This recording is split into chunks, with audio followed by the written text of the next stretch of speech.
नमस्कार दोस्तों, स्वागत है आपका हमारे YouTube चैनल बातें जीएस के चैनल पे। हम जिस तरह से अभी इंटरनेशनल ऑर्गेनाइजेशन के बारे में बात किए थे, वित्तीय संस्था के बारे में बात किए थे, वैसे ही आज से हम क्षेत्रीय संगठन यानी रीजनल ऑर्गेनाइजेशन के बारे में बात करने जा रहे हैं।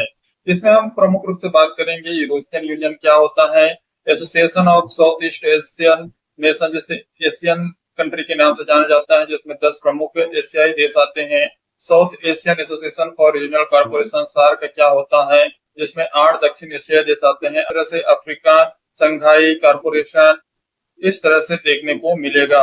यहाँ पे जितने भी हम बात किए गए सदस्य देश कौन से हैं, मुख्यालय कहाँ कहाँ स्थित है, इसके बारे में हम आज से शुरू करने जा रहे हैं। तो चलो देखते हैं फर्स्ट निकल के आ रहा है यूरोपियन यूनियन। यूरोपियन यूनियन होता क्या है, इसके बारे में हम हिस्टोरिकल से लेके आज तक इसका क्या क्या घटना घटी है उसके बारे में चर्चा करने जा रहे हैं। यूरोपियन यूनियन का मतलब होता है कि यूरोपीय कंट्री। मान के चलते हैं यहाँ पे वर्ल्ड मैप है, वर्ल्ड मैप को किस तरह से पढ़ते हैं, नॉर्थ ये हो गया, साउथ और ये हो गया ईस्ट और ये हो गया वेस्ट। तो इस तरह से जो यूरोपियन कंट्री है हमें वेस्ट में देखने को मिलता है। तो जितने भी यहाँ पे हम कभी कभी बात करते हैं कि वेस्टर्न कल्चर हमारे यहाँ आ गए हैं, तो ये सब यूरोपीय कल्चर ही होता है जो हमारे देश में थोपे जा रहे हैं। तो इसके जिस तरह से बात किया जाए तो ये पश्चिमी देश है। यूरोपियन यूनियन क्या है, पश्चिमी देश है। हम जो आते हैं वे ईस्ट साउथ में आते हैं, साउथ ईस्ट में आते हैं। इस तरह से इसको पढ़ा जाता है। बात करते हैं इसकी शुरुआत कैसे हुई थी। द्वितीय विश्व युद्ध जब खत्म हुआ था तो उसके बाद यूरोप के देश समझ गए थे कि अगर शांति और विकास चाहिए तो आपसी सहयोग से रहना पड़ेगा। चाहे वो फ्रांस हो, चाहे वो जर्मनी हो या फिर ब्रिटेन हो, स्पेन हो, ये सब क्या है द्वितीय विश्व युद्ध में लड़े थे। अगर इनको शांति चाहिए तो एकजुट रह के एक सहयोग से काम करना पड़ेगा। इसके लिए यूरोपीय यूनियन की स्थापना की गई थी। फर्स्ट में जब इसकी स्थापना की गई थी, वर्ल्ड वार टू कब तक चला था, वर्ल्ड वार टू चला था 1939 से लेकर 1944 तक। तब लोगों को समझ आया कि शांति और सहयोग और व्यापार करने की जरूरत है, तो इसके लिए आपस में सहयोग सभी देशों का बनना जरूरी है। जितने भी वर्ल्ड वार टू में शामिल हुए थे उन देशों ने आपसे समझ किए, यूरोपियन जितने भी कंट्री हैं उन्होंने एक रूल बनाना शुरू किया। 1951 में European Coal and Steel Community ECSC बनाई गई है, जिसमें 6 देश आते थे, France, Germany, Italy, Belgium, Netherland और लग्जमबर्ग। ये जो प्रमुख 6 देश थे, ये फर्स्ट में एक ECSC का निर्माण किया गया था। इनका मेन मकसद था कि युद्ध के संसाधन जैसे कोयला और स्टील, इन सब चीज पर साझा और नियंत्रण करना, कंट्रोल करना, कहीं पे स्टील पहुंचाना है, साथ सहयोग करना है, व्यापार संगठन बनाना है, तो इसके लिए स्टील और कोयले की ज्यादा मात्रा में जरूरत हो गई थी 1951 में। तब ये सब आपस में संगठन होके इस पर नियंत्रण करने के लिए ये मुहिम चलाई गई थी। फिर 1957 में ट्रीटी होता है, ट्रीटी ऑफ रोम के जरिए जिससे यूरोपियन यूनियन कम्युनिटी EEC बनाई गई। धीरे धीरे यहाँ संस्था विकसित होने लगा और फिर यूरोपियन यूनियन के रूप में यूरोपियन यूनियन बन गई। बात करते हैं इनकी स्थापना के पीछे की कहानी क्या रही है। तो 1993 में मास्ट्रिक्ट नीदरलैंड की जो शहर है वहां पे एक ट्रीटी होता है, मास्ट्रिक्ट ट्रीटी। उसके तहत आधिकारिक रूप से यूरोपियन यूनियन बन गया। मकसद था कि इससे राजनीतिक और आर्थिक एकता बनाए रखना। इसका जो मकसद रखा था, एक राजनीतिक अस्थिरता न हो, यानी सभी अपने अपने हिसाब से कानून का पालन करें। इस जो जिस क्षेत्र में आते हैं उन क्षेत्रों का अच्छे से अपने संप्रभुता की रक्षा करें, इसलिए राजनीति पर विशेष ध्यान दिया गया। आर्थिक संगठन का मतलब है कि आपस में एक दूसरे देश से व्यापार करें, और व्यापार करने का मेन मकसद है कि यूरो को, जो वहाँ की जो करेंसी है, उनको बढ़ावा देने के लिए काम करना था। बात करते हैं इनका मेन उद्देश्य क्या था, objective of the European union. First है कि शांति बनाए रखना, क्योंकि वर्ल्ड वार टू से सभी लोग ग्रसित थे, तो मेन मकसद था कि शांति बनाए रखना। दूसरा है आर्थिक एकीकरण और फ्री ट्रेड। तो एक देश दूसरे देश पर अपने वस्तुओं का आयात निर्यात करता है तो उस पर किसी तरह से टैक्स टैरिफ न लगे।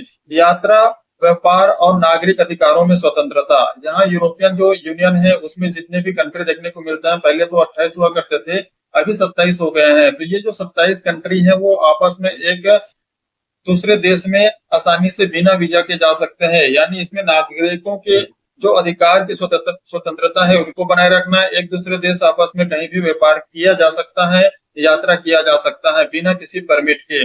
तो ये मेन इसका उद्देश्य था। सामाजिक, पर्यावरणीय और टेक्नोलॉजी की विकास करना, यूरो मुद्रा को अपनाना, यानी इस जो कंट्री है वे यूरोपियन यूनियन है, यूरो को अपनाकर डॉलर की वैल्यू कम करना चाहते थे। अब इसके सदस्य देश के बारे में बात किया जाए, शुरुआत में 6 देश ही थे, बाद में 27 सदस्य बने। फिर 2020 में यूके ने ईयू से बाहर होने का एक निर्णय लिया और फिर जिसे ब्रेक्जिट कहा गया। और फिर अब जो व्यापार होता है यूरोपियन यूनियन के साथ वो 27 देशों के साथ होता है, ब्रेक्जिट के साथ नहीं होता है। ब्रेक्जिट के बारे में भी आगे डिटेल से चर्चा करेंगे। अगर स्ट्रक्चर क्या क्या काम होता है, जैसे कि इसमें संस्था होता है यूरोपियन कमीशन, ईयू के नियम और नीतियां यहाँ पर बनते हैं। पार्लियामेंट होता है जो नागरिकों द्वारा चुनी गई लोग वहां पे पहुंचते हैं और कानून पास करने का काम करता है। यूरोपियन काउंसिल होता है जिसका प्रमुख नेता मिलकर रणनीति बनाते हैं। Court of justice of UAE, यानी यूरोपियन यूनियन के एक कोड भी होता है जिसमें नियमों की व्याख्या और विवाद से निपटारा भी किया जाता है। सिंपल सी बात है, एक दूसरे देश आपस में व्यापार करेगा तो कहीं न कहीं विवाद उत्पन्न हो जाता है, उसका निपटारा करने का काम कोर्ट ऑफ जस्टिस करता है जो यूरोपियन यूनियन का है। यहाँ पे यूरो को इसलिए महत्व दिया गया है क्योंकि ये जितने भी कंट्री आता है यूरोपियन कंट्री है और एक दूसरे से व्यापार जिसमें करना है यूरो में करना है। इसमें कुछ देशों का जो करेंसी है वो पाउंड भी है, लेकिन जो व्यापार होगा वो यूरो से होगा। 1999 में यूरोप की शुरुआत हुई थी। आज 19 देश हैं यूरोजोन में जहां एक ही मुद्रा यानी यूरो ही चलती है। भारत के लिए यूरो में ट्रेड और निवेश का बड़ा महत्व देखने को मिलता है। ईयू के लाभ बेनिफिट क्या है इसका? एक बड़ा आर्थिक ब्लॉक मिल जाता है क्योंकि इसमें 27 देश आते हैं और एक ही जगह के देश आते हैं, तो एक बड़ा आर्थिक ब्लॉक मिल जाते हैं जिसमें एक देश दूसरे देशों के साथ ट्रेड फ्री रूप से कर सकते हैं। इसलिए दुनिया की दूसरी सबसे बड़ी अर्थव्यवस्था के रूप में इसे देखा जाता है। फ्री मूवमेंट, यानी यहाँ पर किसी का पासपोर्ट, वीजा की जरूरत नहीं होती है। यहाँ कोई भी यूरोपियन नागरिक है किसी भी यूरोपियन देश में काम कर सकता है, रह सकता है, यात्रा कर सकता है। शांति और स्थायित्व के बारे में बात करने को मिलता है। वैज्ञानिक और तकनीकी सहयोग भी इसमें देखने को मिलता है जिससे ये आपस में 27 कंट्री मिलकर एक दूसरे पर, हालांकि कभी कभी यहाँ पे विभिन्न प्रकार की राजनीतिक अस्थिरता देखने को मिलती है। आप देखते हैं आगे की चुनौतियां क्या क्या हो सकता है। इसमें जो पहला चुनौती यही था कि जब 2020 में 31 जुलाई 2020 को ब्रिटेन यूरोपियन यूनियन से बाहर हुआ था, जिसे ब्रेक्जिट कहा जाता था, वो एक बड़ा झटका लगा था यूरोपियन यूनियन को, क्योंकि ब्रेक्जिट जो ब्रिटेन है इनके साथ व्यापार करता था वो बहुत ज्यादा मात्रा में करता था और वो व्यापार छूट जाने के कारण यूरोपियन यूनियन को झटका लगा था। अब राजहंस संकट मतलब की शरणार्थी संकट, जिसमें मतलब क्या है कि यूरोपियन यूनियन में आपस में सब देश एक दूसरे के वीजा और पासपोर्ट नहीं रखते हैं। यहाँ पे कोई नागरिक एक देश से दूसरे देश पे आसानी से मूवमेंट यात्रा कर सकते हैं। ऐसी स्थिति में वहां पे शरणार्थी संकट उत्पन्न हो सकता है और वो राजनीतिक अस्थिरता फैला सकती है। कभी कभी राजनीतिक अस्थिरता वहां पे देखने को मिलती है। आंतरिक मतभेद नीति और कानून पर सहमति में थोड़ा मुश्किल होते हैं क्योंकि इतना देशों का 27 देशों का एक साथ संगठन बना के रहना और फिर वहां उस संगठन किसी के खिलाफ हो जाता है तो यहाँ पे सहमति नहीं बन पाती है, उसमें मुश्किल देखने को मिलता है। रूस यूक्रेन युद्ध के बाद क्या हुआ था, जब ऊर्जा या फिर तेल बेल की जो रिक्वायरमेंट पड़ी थी यूक्रेन को, तो उस समय कोई देश बोलता था कि हम यूक्रेन के पक्ष में नहीं है, कोई देश बोलता था कि हम रशिया के पक्ष में नहीं है। तो इस तरह से आपस में संकट उत्पन्न हो जाते थे। इसमें यूरोप की ऊर्जा नीति और सुरक्षा पर असर देखने को मिला था। भारत का यूरोपियन यूनियन के साथ संबंध कैसा है, आज तक किस तरह से बना हुआ है? आज तक हम भारत जो है यूरोपियन यूनियन से व्यापार करते हैं वो 120 अरब यूरो से करता है।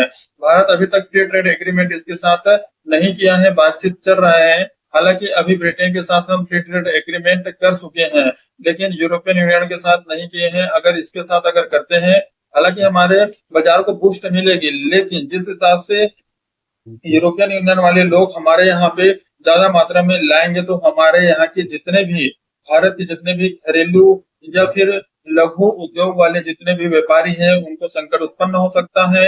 एमएसएमई सेक्टर में ज्यादा प्रभाव डाल सकता है। इसलिए फ्री ट्रेड एग्रीमेंट को भी एक हिसाब से उन देशों के साथ करना चाहिए जो देश हमें टेक्नोलॉजी में और विभिन्न प्रकार की डिजिटल रूप से सहयोग करता है। हालांकि ये भी देश हमें सहयोग कर सकता है, लेकिन ये देश इतना बड़ा है, यूरोपियन यूनियन का संगठन इतना बड़ा है कि एक बार भारत पे नहीं थोपा जा सकता।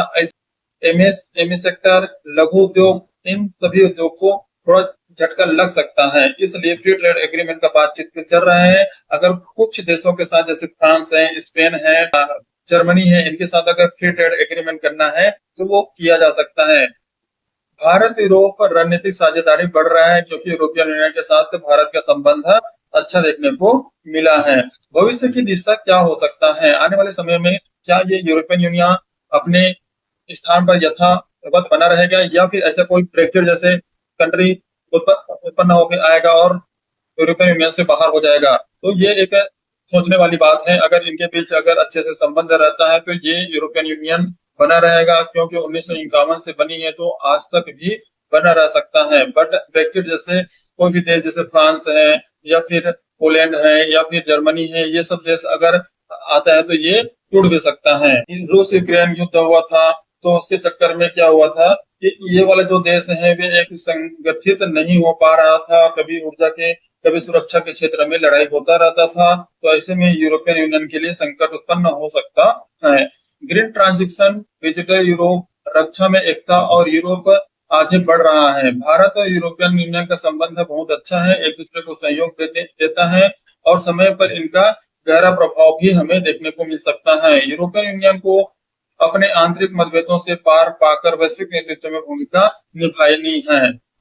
बात करते हैं इसके निष्कर्ष। यूरोपियन यूनियन सिर्फ एक ट्रेड ब्लॉक नहीं है, यहाँ पे एक शांति की भी बात होती है, एक एकता की बात होती है और आपस में आर्थिक सामंजस्य बनाए रखने की भी बारे में बात होती है। तो यूरोपियन यूनियन की भूमिका वैश्विक राजनीति पर देखने को मिलती है, अर्थव्यवस्था और पर्यावरण जैसे सभी मुद्दों में अहम है।